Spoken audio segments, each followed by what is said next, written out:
Today we shall reflect on the theme not judging others. And in today's world we see that we are quick to judge and quick to point fingers at others. We try to look at the defects and shortcomings and faults rather than being positive and rather than looking at the brighter side of life. Similarly, we see that today's gospel invites us to reflect on the question, how do you wish to be judged by others?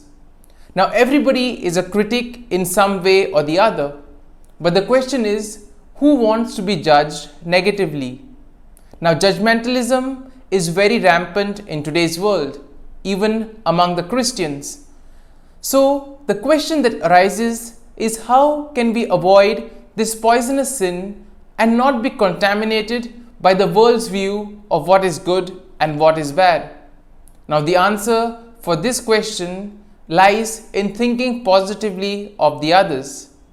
Thinking the best of the other person is necessary if we wish to grow in love. Also, being kind and merciful in judgment is more than a sacred duty. If we are merciful and kind towards others, then we see that we also will be able to experience this same mercy and compassion from others in our lives. Now, the readings of today invite us in a very special way to start anew, to leave everything behind, to leave the past behind, and to move and march into the future. And by doing this, we need to have a positive frame of mind, keeping aside all prejudices, all differences, and all opinions that we may have heard from others. A glance at the first reading of today tells us about the call of Abraham. Now we see that the call of Abraham reminds us of our own call. God told Abraham to leave and to go, but he did not tell him the destination. And we can probably imagine the confusion that would have been there in the mind of Abraham.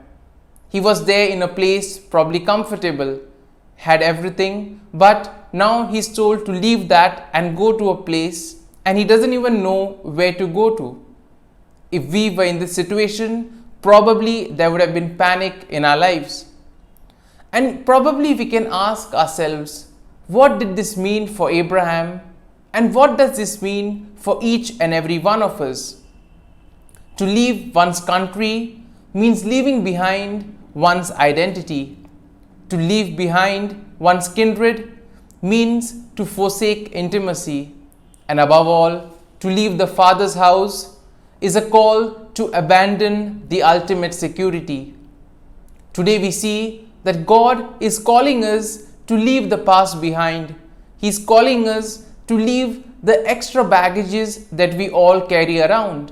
The baggages of security, the baggages of judgments, of prejudices, and other evil thoughts that we may all harbor. Now, probably we see that intimacy, security, and identity tend to be very important in our lives. Now, we see in the pandemic situation itself, no one knew what was happening, how long it would last. And this created a lot of panic among the people because there was no security, and above all, no one knew what was happening and what could be done to remedy the situation. And similarly, we see the Lord invites us today in a very special way to put our trust in Him, to trust Him, and He will take care of everything. In a way, we are asked this question: are we willing to leave our identity, intimacy, and security in order to raise the dignity of others? Because the readings of today invite us in a very special way to leave everything behind and to work and understand and hear the cry of the poor, the migrant workers, and the farmers, etc. In other words, if we analyze and look at the lives of the social workers, we see that they are the ones who leave everything behind.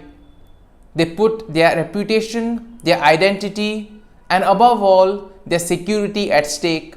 And they do all this because they care for the others. They care for the rights of the minorities. And today, in a very special way, it would be apt that we remember and pray for all those who work for social justice, all those who put their lives on the line in order to give a little bit of dignity to the others. Today's gospel asks us the question, who can judge correctly? Now, how easy it is to misjudge and how difficult it is to be impartial in judgment. We see that our judgment of others is usually off the mark because there are certain factors that play a very important part when we make a particular judgment. First and foremost, we can't see the person from the inside, and as a result of it, it becomes difficult in order to understand their motives and intentions. Next, we see that we also don't have access to all the facts. Sometimes we see that there are certain circumstances and situations which cause the person to act in a particular manner. And if we understand these situations, then we are able to understand why the person reacted in that particular way. Next, a judgment can also be swayed by a prejudice and also by the things that we hear from others. And we see that sometimes it becomes easier to find fault in others rather than reflecting on ourselves. And therefore, Jesus emphasizes on the merciful healing and removal of sin. Now, Jesus states a heavenly principle that all of us can apply to our lives. He says that whatever you do to others will come back to you in return. And we see that sometimes we do things to others and then realize that the same thing has come to bite us. We see that Jesus sees the imperfections and the hidden sins in our hearts. He sees everything, what we do and what we intend to do. But still, He is merciful, He is kind to us. He is ever willing to forgive us for all the sins that we have done. And Jesus is the right person who can then remove this cancer of sin, of judgment from our hearts. It only depends on us if we allow ourselves, if we place ourselves in His hands. Jesus is inviting us to come to Him, to offer our brokenness to Him so that He can heal us. And in this way we see that as we reflect on the readings of today, let us ask the Lord for the grace that we may be able to introspect, look at our lives rather than judging others. And let us also pray for the grace that we may be able to look at the brighter side of life and thus able to enjoy the good things in life rather than focusing on the negative and being sad. Amen.